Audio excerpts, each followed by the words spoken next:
Everybody loves a good time. Whether you're young or old, the excitement of enjoying yourself is a special part of life. The friendly people of Omaha, Nebraska take their good times seriously.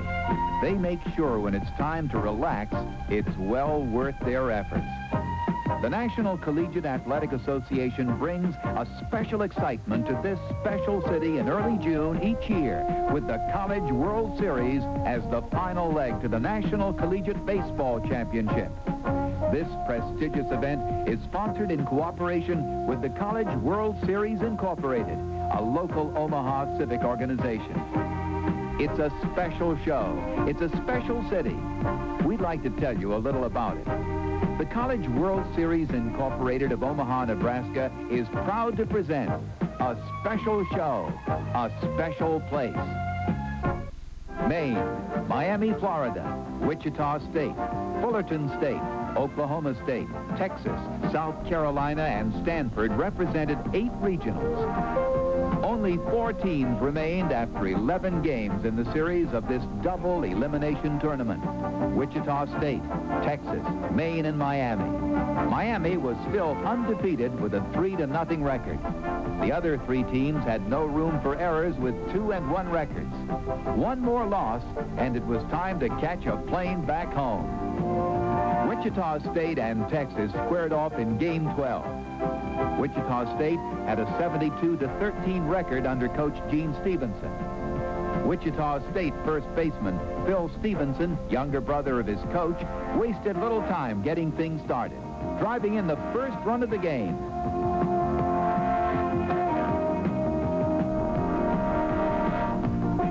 Texas was the nation's #1 team with an outstanding 59-5 record under Coach Cliff Gustafson.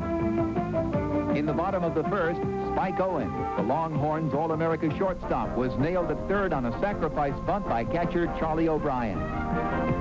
Center fielder Mike Brumley reached third on a single by first baseman Randy Day. Designated hitter Mark Reynolds walked to load the bases for catcher Jeff Herron. Herron's single provided Texas a 2-1 advantage after an inning.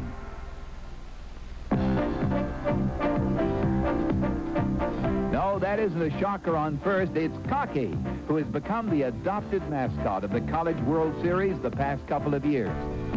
Third inning, 1 on. Wichita State designated hitter Russ Morman sends a Calvin Schiraldi pitch deep to left.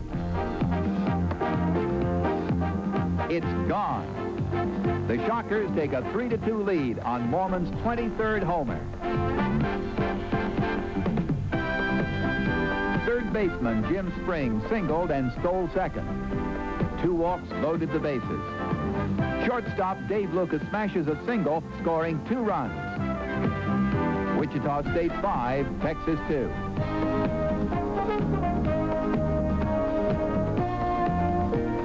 Mike Conderler replaces Schiraldi on the mound. Second baseman Jim Thomas lines a single, scoring a run.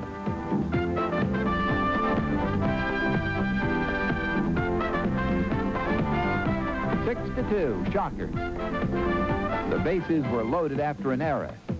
Stevenson walks and Lucas scores. 7-2, Wichita State. In the bottom of the third inning, Reynolds doubles for Texas with 2 men on base.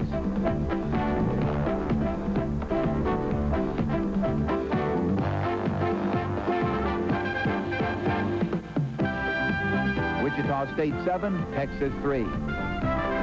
The Longhorns held the Shockers scoreless in the 4th inning. Right fielder Tracy Dopide singles and knocks in a run to narrow the score 7-4 after 4 innings. Neither team could score in the 5th and 6th innings. Kirk Killingsworth replaced Conderla on the mound for Texas in the 7th after 2 Shockers had walked. Lucas drives in a run, and Wichita State takes an 8-4 lead. Shockers go on to win by that margin as Texas just couldn't generate enough offensive power against a formidable Wichita State club. Texas completed its season with an outstanding 59-6 record. Wichita State had survived one more test in its quest for the national championship. Surprising Maine faced Miami in Game 13. Coach John Winkin is one of the nation's outstanding coaches, having brought his New England club to Omaha for the second straight year with a 34-13 record. Miami coach Ron Frazier's Miami Hurricanes were College World Series veterans and boasted a 51-18-1 record. Miami had finished second once and fourth twice in 5 previous trips to the series under Frazier, but had never won it all. Miami left fielder Javier Velasquez led off the 3rd inning by ripping Maine starter Joe Johnson. He's all the way to 3rd. Right fielder Mickey Williams walked, bringing up center fielder Doug Shields, who flew out deep in foul territory. Velasquez tags to score the game's first run. Shortstop Bill Rona singles to score Williams and provide Miami a 2-0 lead. Rona then stole second. Maine catcher Ed Hackett gets the Black Bears out of the inning by gunning down Rona, attempting his second stolen base of the inning. Maine couldn't score in the bottom of the 3rd inning. Designated hitter Sam Sorcy hits a shot at Maine third baseman Jeff Paul. It bounds into left field, and 2 men are on after first baseman Steve Lusby had walked. No outs. Catcher Nelson Santavania hits a grounder to Paul. He forces Lusby. It's in the dirt for the double play attempt. Sorcy comes all the way around from first, putting the Hurricanes on top, 3-0, headed into the bottom of the 4th. Maine was far from dead, loading the bases with no outs in the bottom of the inning. Shortstop Pete Adams walks off Hurricane pitcher Rob Souza, and Maine has its first run. Eddie Escribano replaced Souza on the mound. Peter Bushway pinch hits for Hackett and sacrifices for a run.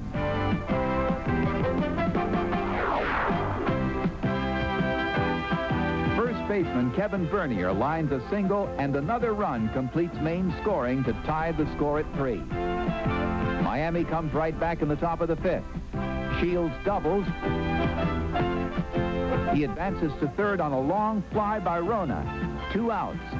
Second baseman Mitch Sione hits a grounder to Adams. An error allows Shields to score, and Miami takes a 4-3 lead. The score remains 4-3 until Miami's turn in the top of the 9th. Following singles by Phil Lane and Santavania, Tom Mahan replaced Johnson on the mound. A walk loads the bases. No outs. Another walk forces in a run.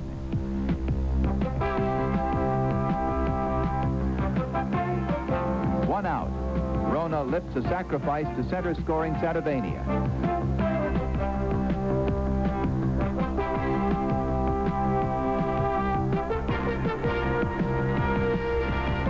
Miami has the double steal on. Safe at 3rd and 2nd. Sione singles. 1 run scores. Frazier waves in another. Sione takes 2nd on the throw to the plate. Coach Winkin had seen enough. John Kowalski replaces Mahan on the mound. Lusby walks, putting 2 on base. Sorcy finds his pitch. It's to the wall over right fielder Tom Benedestein. Sione scores. Lusby scores. Sorcy has a triple to put the game out of reach, 10-4. Escribano is credited with the win. Johnson receives the loss. Miami players and coaches congratulate the Black Bears and Coach John Winkin on a tremendous showing at the College World Series. It's down to 2 teams. Game 14 between Wichita State and Miami was played on a beautiful evening as the 2 survivors had their sights on one thing: college baseball's most coveted award, the NCAA championship. Wichita State couldn't afford another loss, knowing Miami was 4-0 and had the luxury of giving up a defeat. A Hurricane victory would seal the title. Over 14,000 were filling Rosenblatt Stadium to see these 2 outstanding teams going for it all. Coach Gene Stevenson brought Wichita State to its first College World Series in his 5th year at the helm. Miami coach Ron Frazier was in his 20th year, having brought the Hurricanes to the College World Series for the 6th time and 5th consecutive year, still looking for his first title. In the bottom of the first, Miami starter Mike Kasperzak gives up a single to second baseman Jim Thomas, who then stole second. 1 out. First baseman Phil Stevenson drills a double, scoring Thomas. Wichita State 1, Miami nothing. Designated hitter Russ Morman smashes a single and drives Stevenson in to make the score 2-0 Shockers. Neither team scored in the second inning, and Wichita State held Miami scoreless in the top of the third. Morman kept his hot bat booming and put the Shockers up 3-0 with his 24th round tripper of the season.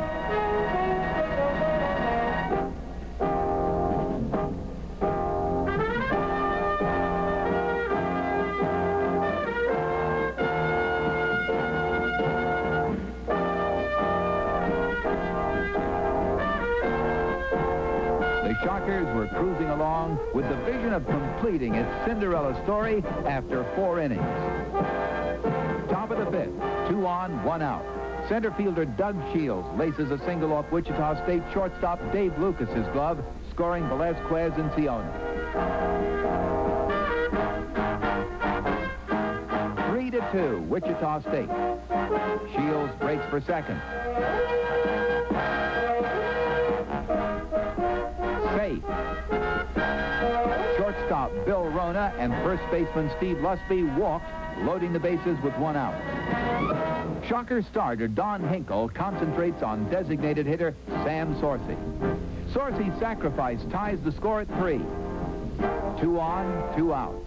Third baseman Phil Lane at the plate.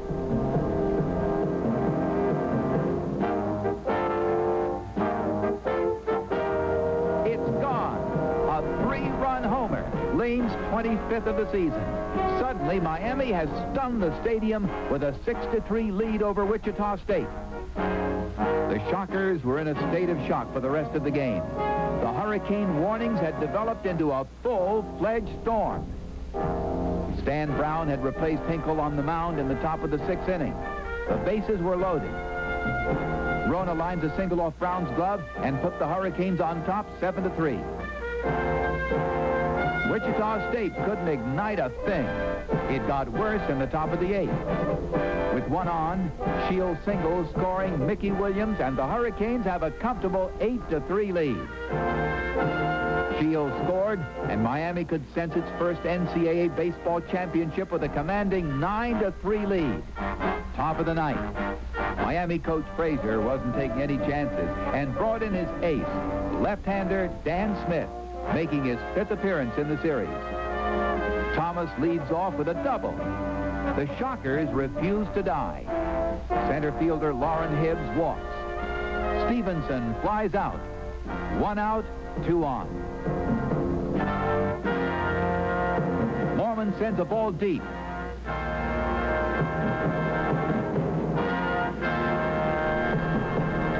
It's not enough. 2 outs. The Shockers go for broke. Thomas tags and tries for third. He's out. What a play! The 1982 National Collegiate Baseball champion, the University of Miami Hurricanes. Smith is voted the tournament's most outstanding player. Hurricane teammates Nelson Santavania and Phil Lane join him on the all-tournament team, along with Jim Thomas, Lauren Hibbs, Tim Gaskell, Russ Morman, and Brian Elkers of Wichita State, Spike Owen and Mike Brumley of Texas, and Maine's Kevin Bernier. It's been another tremendous College World Series and exciting trip to Omaha. The College World Series Incorporated and the NCAA hope you have enjoyed your visit to the College World Series and the city of Omaha. We invite you to attend the 1983 College World Series next June. Be sure to visit Omaha and its many exciting attractions the year round. We think you'll agree. It's a special show, a special place. After 11 games of the double elimination tournament, 4 teams remain: Arizona State, Texas, Alabama, and Michigan. Alabama and Arizona State met in Game 12. The Sun Devils had a tradition of 5 national championships and the experience of 12 previous College World Series appearances. The Crimson Tide was a surprise survivor. Perhaps the most qualified candidate for the Cinderella team label, Alabama had defeated Arizona State in Game 4 by a score of 6-5. But Alabama could ill afford to lose after dropping a 6-4 decision to Texas the night before. The loser of the Alabama-Arizona State game goes home. The winner advances yet another step closer to capturing the coveted National Collegiate Baseball Championship. It was a game that featured the bizarre infielding. From bad hop singles to slick fielding plays. With runners on first and third, Alabama's Alan Stallings singles scoring Dave Magadan. Sun Devil pitching coach Tim Kelly calls on relief specialist Jim Jefferson. Alabama's Frank Valegia greets Jefferson's first pitch and sends it over the right center field wall. A 3-run home run. Alabama leads 5-0.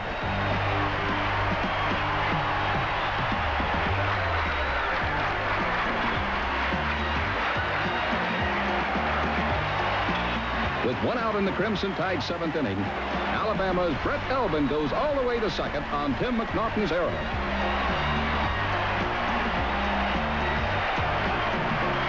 Ted McClendon single scores Elvin, which provides the final score: Alabama 6, Arizona State nothing.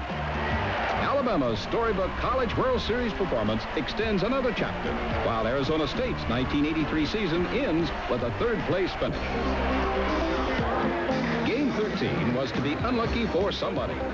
The Texas Longhorns, the only undefeated team left in the series, or the Michigan Wolverines, who the night before demolished Stanford by unleashing 7 runs during the 9th inning, sending the Pac-10 Conference champion back to the West Coast. Michigan first baseman Ken Hayward slices a double down the left field line and strolls into second base with his team's first hit of Texas right-hander Mike Capel.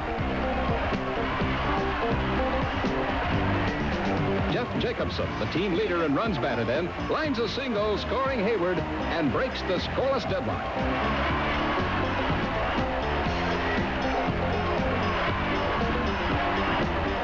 Two outs later, Wolverine catcher Rich Bear singles off the glove of Texas Mike Brumley. Jacobson scores from second base, 2-0 Michigan. With 1 out in the bottom of the 5th inning, Michigan starting pitcher Scott Komanicki walks 2 Longhorns on 8 pitches. Texas second baseman Billy Bates singles, loading the bases for Mike Brumley.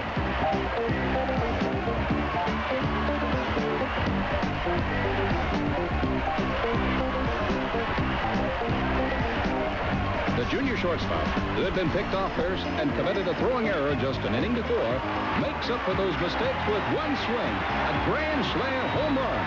The 2-0 deficit is now a 4-2 lead for the Longhorns.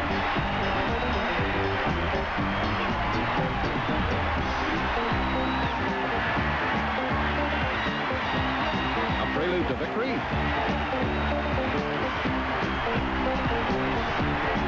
With 2 out in the top of the 9th, runner on first, Michigan's last hope was represented by its RBI leader, Jacobson. His pop-up to Bates ends it. Texas 4, Michigan 2. The Longhorns, who entered the series as America's #1 ranked team, continued their unbeaten ways and hope to wrap up another national championship with a victory over Alabama. For Michigan, it's been a successful season under head coach Bud Middaugh. The Wolverines conclude the 1983 season in a tie with Arizona State for 3rd place in the College World Series. Game 14 of the 1983 College World Series hits Cliff Gustafson's Longhorns against Barry Schollenberger's Alabama Crimson Tide. Bama will have to win 2 from Texas to win a national championship. The Longhorns could clinch the national title with 1 more victory in Game 14. Alabama begins its bid first as Dean Smithy beats out a grounder to deep short. A sacrifice bunt attempt by Craig Shipley forces Smithy at second. Shipley advances to second on a wild pitch by Longhorn ace Roger Clemens.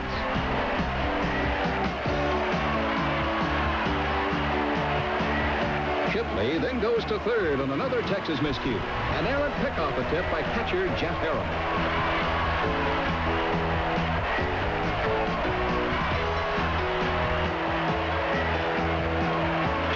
A shallow fly ball to right is enough to score Shipley.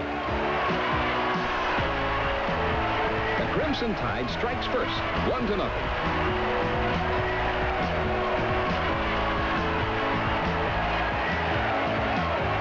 Alabama strikes again, this time in the top of the sixth. Smithy loses a Clemens fastball off the scoreboard in left center field.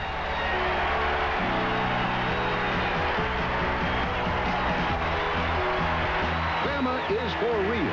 2-0. Texas begins solving the pitching mastery of Crimson Tide starter Rick Brown. With one out in the bottom of the sixth, versatile Longhorn Kirk Killingsworth lines a single into center field. Texas first baseman Jose Tolentino slices a single into left as Killingsworth strides into second.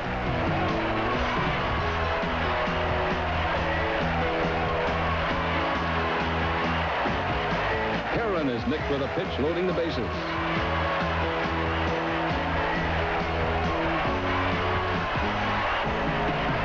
Brown continues to struggle and walks Steve LeVay, forcing in the first Texas run.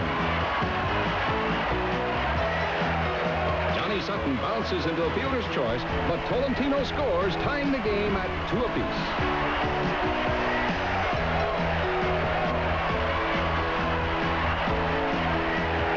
It appears Brown and his Alabama teammates are about to dodge a Longhorn bullet in the 7th inning. Mike Brumley bounces a 2-out single into left field. Red-hot Killingsworth gives Texas a lead with a towering triple off the wall, scoring Brumley 3-2 Texas.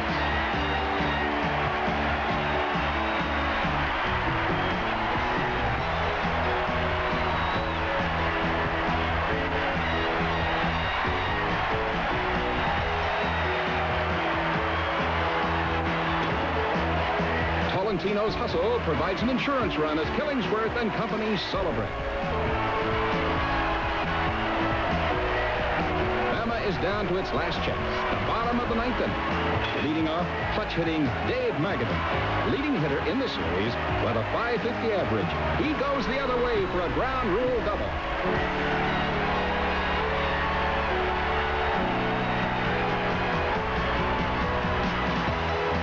Skate's smash is slowed by Clemens, and he is thrown out for base.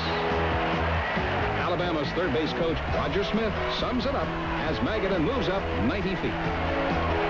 Stallings then drills a single up the middle, scoring Magadan. Texas still leads 4-3. After Frank Valencia flies out to center, Furman Lake is the Crimson Tide's last chance.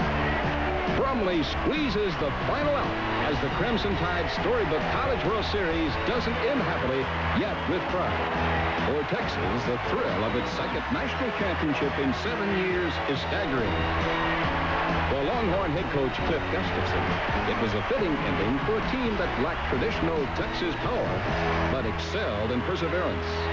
Win for us, and I think we did it with a little less talent than we've had in other years. But our guys really wanted to win, and they just wouldn't say that. A less publicized perennial member of the College World Series is Omaha, Nebraska. Another standing ovation is deserved for the people of Omaha. For the 34th time, a job well done. The College World Series, truly the Omaha Classic. It's something very special.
four teams that advanced to the final games of the 1984 series were Texas, Arizona State, Cal State Fullerton, and Oklahoma State. But there were plenty of fireworks before the double elimination tournament reached this stage. The first teams to say goodbye to Omaha were Maine and Michigan, powers from the East and Midwest. In Game 8, heated rivals Arizona State and Oklahoma State met, and a record crowd of 15,678 were on hand to see the matchup between the number 1 and number 2 rated teams in the nation. Both teams were known for their batting power, and that's exactly what the crowd saw, as 8 offensive team records were tied or broken. 3 individual marks also bit the dust. Final score of that slugfest, Arizona State 23, Oklahoma State 12. The highest scoring game in College World Series history. In an elimination contest, Game 9 saw 2 recent World Series champions face each other. Miami, the 1982 champ, and Cal State Fullerton, winner in 1979. Miami threw away its chances for another title as the Hurricanes committed 4 throwing errors, and Fullerton pounded out 16 hits to take an easy 13-5 victory. Of the first 10 games of the series, probably the most exciting was Game 10, which decided the last spot in the Final Four. With Oklahoma State trailing New Orleans 6-5 in the bottom of the 10th inning, the Cowboys were down to their last strike as All-America Pete Incaviglia stood at home plate with 2 outs, runners at first and third, on a count of 1 ball and 2 strikes. Oklahoma State center fielder Doug DeCinzo described what happened next as a mind-blowing experience. One of the most emotional games and most exciting games I ever played. And Pete comes up and we're down to our last strike, and he finally hits one to right field, and I thought it was going to go out of the yard. And then it didn't get out, and it hits the wall. Then I see Mike come around second and coming around third, and he stumbled a little bit. And everyone's out of the dugout trying to help him on into home. And once he touched home, it was just, our minds were blown. The final 4 teams were now decided, and all 4 had been in the same spot in the recent past. Coming back for your second time around, you know what it takes, and you know how hard to work, because you get 2 days off, and you just really know what it takes to win the World Series. And you got 8 great baseball teams here, and you need to really play hard, and you need to have confidence within yourself and your ball team to really succeed in the College World Series. Game 11 featured the tournament's last 2 undefeated squads. The Texas Longhorns, the defending national champion, and the Arizona State Sun Devils, ranked number 1 in the country. The offensive battle continued as Arizona State held a 4-3 lead after 4 innings. But in the Texas half of the 5th, the Longhorns loaded the bases with no outs, bringing up left fielder David Rosinski. Rosinski wasted no time in giving Texas the lead as his double off Sun Devil pitcher Kendall Carter hit the left field wall, scoring 2 runs. Texas second baseman Bill Bates and designated hitter Doug Hodo followed with run-scoring singles to give Texas a 4-run inning and a 7-4 lead. The Longhorns added another run in the 7th, and Texas freshman pitcher Greg Swindell allowed Arizona State only 1 hit in the final 5 innings, as Texas was now the only undefeated team at the series. Arizona State now had its hands full as the Sun Devils were facing Cal State Fullerton in Game 12. The Titans were the first to strike when catcher Bob Caffrey walked in the 2nd inning, bringing right fielder John Bryant to the plate. Arizona State center fielder O.W. McDowell was unable to handle Bryant's single, scoring Caffrey. Bryant later scored on a sacrifice fly. The Titans got it going again 2 innings later when left fielder John Fishel singled to left. Caffrey followed with a double down the left field line. Fishel holding at third. A walk to Bryant loaded the bases.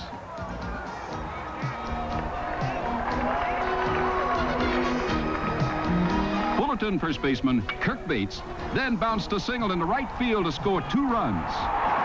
A force out later scored another, giving Fullerton a 5-0 lead after 4. The Sun Devils, who had scored 23 runs just 2 games before, were held in check by the crafty pitching of Jack Reinholz, who struck out 7 ASU batters in only 5 2/3 innings of pitching. Eddie Delzer relieved Reinholz, and the two combined to hold Arizona State to just 1 run and 8 hits, eliminating the Sun Devils from the tournament 6-1. Game 13 pitted undefeated Texas against Oklahoma State, which already had 1 loss and could not afford another. The powerful bats the fans in Omaha got used to seeing earlier in the series returned as Oklahoma State exploded for 12 runs in the first 2 innings, highlighted by Pete Incaviglia's 2-run triple in the first and second baseman Randy Whistler's 3-run triple in the second. This type of scoring production set another overall World Series tournament record, 15.3 runs scored per game. Although the Cowboys had a 12-0 lead, it wasn't enough, as Texas scored 13 times in the last 6 innings, led by catcher Mike Anderson's 3-run home run in the 8th. But Oklahoma State pounded out 6 more runs over the last 5 innings to hang on to a wild 18-13 victory. Oklahoma State now headed into game 14 against Cal State Fullerton with a full head of steam, having scored 38 runs in its last 3 games. But a rain delay and the Titan pitching of Todd Simmons cooled off the Cowboy bats, allowing only 2 runs and 6 hits in 9 innings. Meanwhile, Fullerton's bats came alive with 3 runs in both the 5th and 6th innings on the strength of a 2-run home run by John Fishel and a 3-run triple by center fielder Tom Thomas. The Titans added 4 more runs in the 8th inning on Fishel's 2-run single and Bob Caffrey's 2-run double. Fullerton's 10-2 win advanced it to the championship game against Texas. College World Series was the Baseball Maniac, the official mascot of the tournament. The 1984 college baseball season had come down to the final game. Fullerton left fielder John Fishel, chosen the World Series Most Valuable Player, tied the series record for hits with 13 and batted .520 with 10 runs batted in. He told how the Titans prepared for the big game. Everything we do on this team is a team effort, and I think we go about preparing ourselves for this type of game is to go about the same way we've gone about it all year long, and stay with the same basics of the game and play the game and not the opponent. But their opponents also came ready to play. In the top of the first inning, Texas center fielder Elanus Westbrooks beat out an infield hit. He moved to second base on Bill Bates' sacrifice bunt. Longhorn first baseman Rusty Richards then sent a shot toward center that Titan Jose Mota could not come up with, scoring Westbrooks and giving Texas an early 1-0 lead. Fullerton answered back in the second inning when John Bryant was hit by a pitch. Bryant stole second and scored on first baseman Kirk Bates' single up the middle.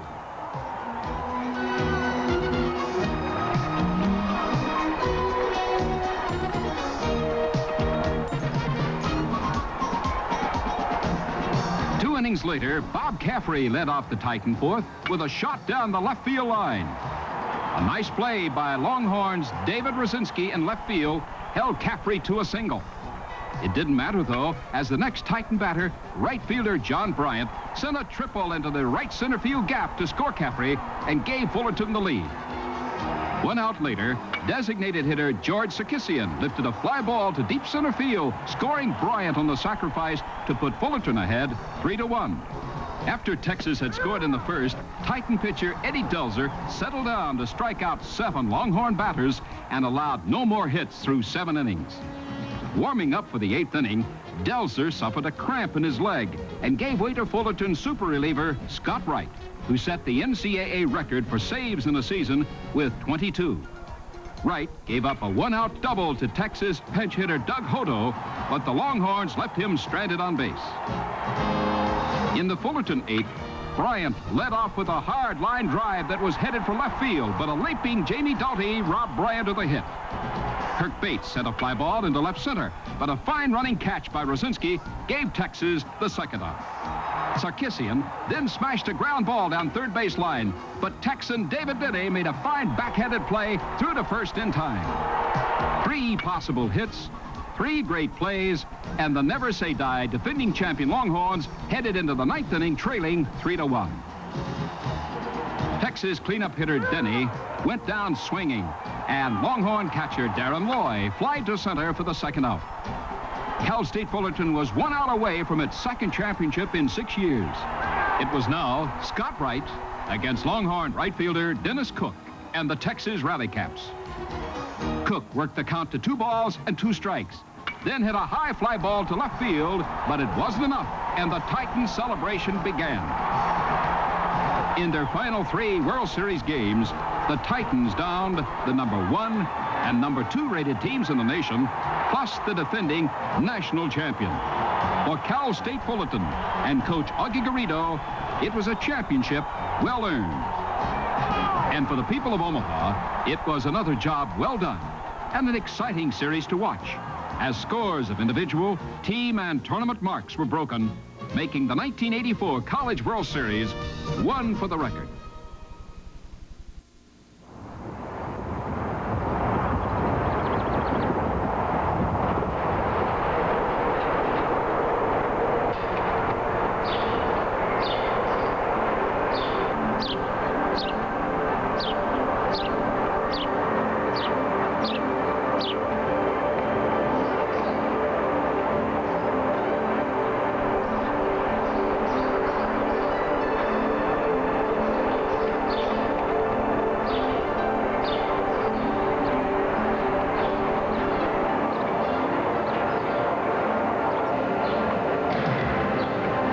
Is this heaven? No, this is Omaha.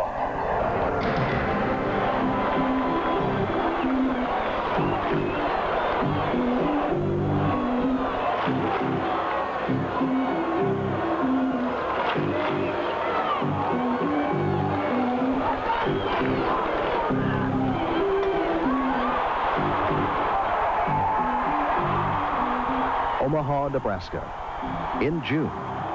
A place where dreams really do come true. Game 1 pitted Florida State, with Mike Martin and company making its 3rd appearance in the last 4 years, against North Carolina and Mike Roberts, who were making their first trip to Omaha since 1978. The Tar Heels scored 1 in the 1st, but Florida State's Buddy Cribb answered back in the 2nd with a leadoff home run off John Thoden. The Seminoles took the lead for good in the 3rd when Bob Reboyne's line drive went under Ron Mauer's outstretched glove to score Rocky Rao. Florida State's closer, Ricky Kimball, relieved starter Gar Finvold and shut down North Carolina over the last inning in 2/3 as the Seminoles won the contest 4-2. Norm DeBrien's Arkansas team had its hands full in Game 2 with Gene Stevenson's Wichita State Shockers, who came within 1 strike of being in last year's championship game.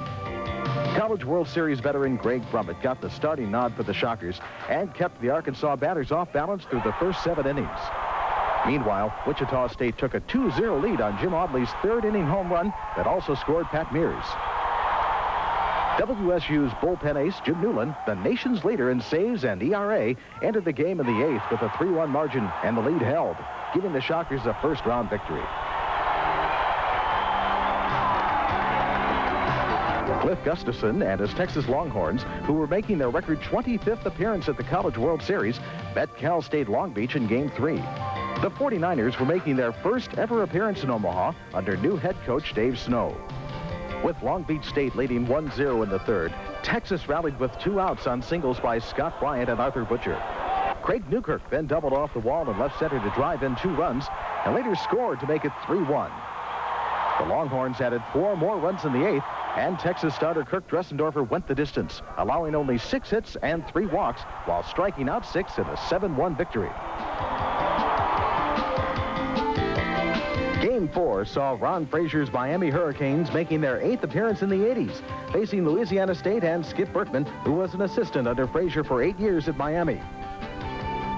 The game featured a top pitching matchup. Ben McDonald of Louisiana State faced Miami's Joe Gray. But the Hurricanes got to McDonald early. Jose Trujillo's first inning single was followed by a sacrifice bunt and then a home run to right by Will Vespi. In the 3rd, another Trujillo single was followed by a blast from the bat of F.P. Santangelo to make the score Miami 4, LSU nothing. Both pitchers went the distance as Gray and the Hurricanes held on for a 5-2 win.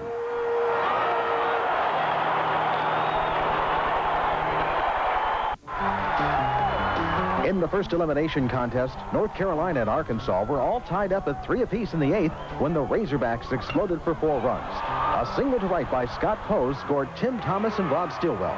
Mike Oquist got the 7-3 win in relief, and the Tar Heels were sent packing for Chapel Hill.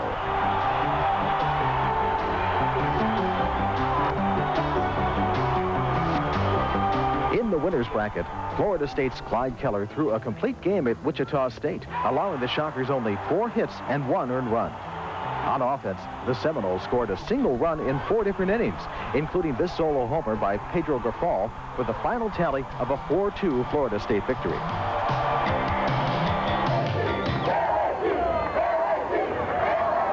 Game 7 was another elimination game. Louisiana State jumped all over Long Beach State's Kyle Abbott early, scoring 8 runs in the first 3 innings. The outburst was topped by a 3-run double by Tukey Johnson that scored Phil Espinosa, Matt Gruber, and Pete Bush.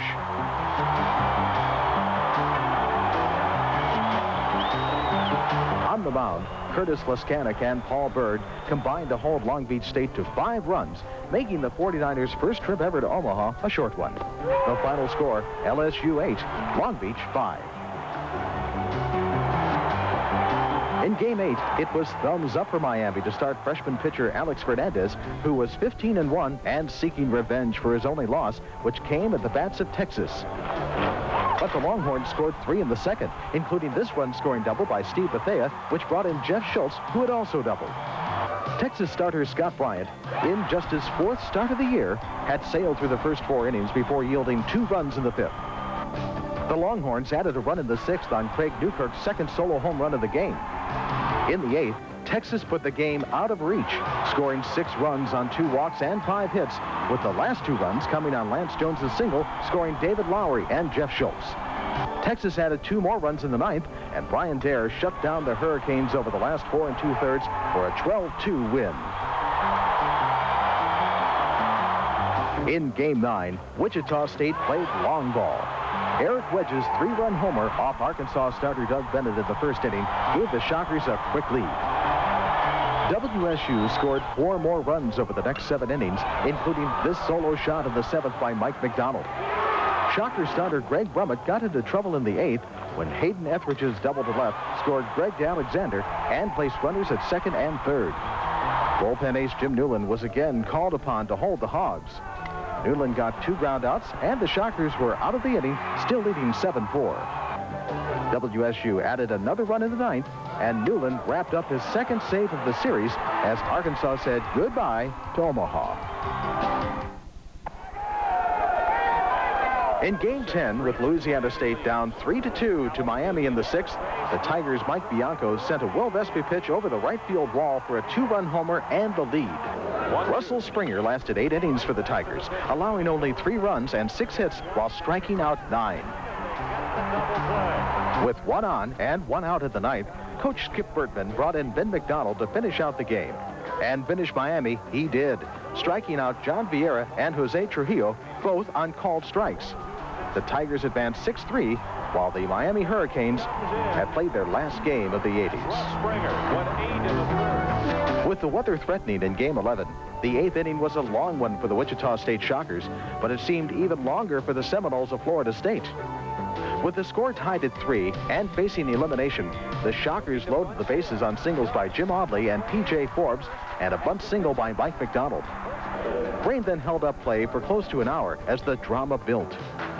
The first man to the plate after the delay was catcher Eric Wedge, who already drove in 2 runs earlier in the game. He delivered again with a slicing single to center to score Audley and Forbes. Sacrifice flies scored 2 more, and Wichita State handed Florida State its first loss, 7-4. The Stars came out for Game 12 as 2 of college baseball's top pitchers matched up. But it soon turned into a slugfest. Louisiana State's Ben McDonald got racked for 9 hits and 11 earned runs in only 3 1/3 innings work. 2 of the Texas runs came in on this Arthur Butcher double off the wall. Meanwhile, it took LSU 3 innings and a bad hop error to finally get to Texas ace Kirk Dressendorfer. He lasted only 6 innings, giving up 5 hits, 8 walks, and 4 runs. The Longhorns' Brian Dare closed the door on the Tigers, striking out 5 while allowing only 1 hit and no runs over the final 2 1/3 innings. In a potential great pitcher's duel, Texas holds on 12-7 to win the West bracket and advance to the championship game. In Game 13, with Texas's opponent up for grabs, Florida State and Wichita State met for the 3rd time in the series. The surprising trend continued as pitching took the back seat to hitting. The Seminoles, making all 9 of their hits count, tallied 9 runs, including 3 on this 8th inning blast by Brad Parker. But the Shockers pounded FSU pitching for 15 hits with Mike McDonald, Pat Mears, and Todd Dreifert each collecting 3 apiece. 3 Shockers scored in this 3-run 4th inning blast off the bat of Mike Woodward. Wichita State advanced to the title game with a 12-9 win. More than 13,700 fans came out to see the national championship game, pushing the series attendance to 132,865, a College World Series record. Home team Wichita State was the first on the board, scoring in the 1st inning on Brian Winslow's RBI single. 4 first-inning walks meant the end of left-handed starter Scott Bryant. Brian Dare came in from the bullpen to prevent any further damage. But in the 2nd inning, 1 Wichita State hit and 3 Texas errors added up to 2 more runs for the Shockers.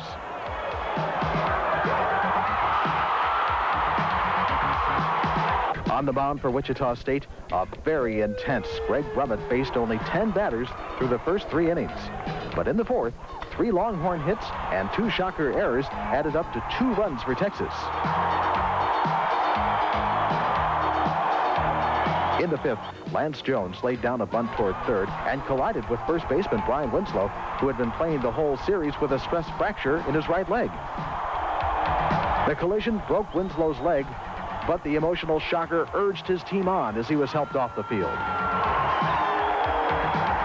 In the bottom of the inning, Wichita State added 2 more runs on Pat Mears' homer to left for a 5-2 lead.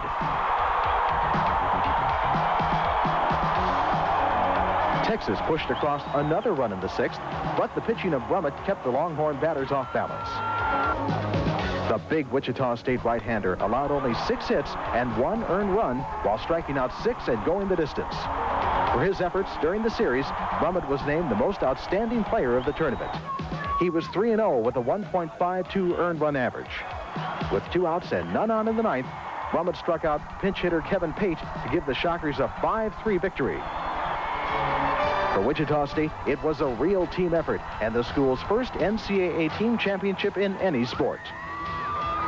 I just knew I could beat these guys, and I kept telling myself I could. And I got a lot of help in the defensive, and got up clutch hits when we had to. It's just the greatest feeling of all time. And for the school's players and coaches, it was a dream come true.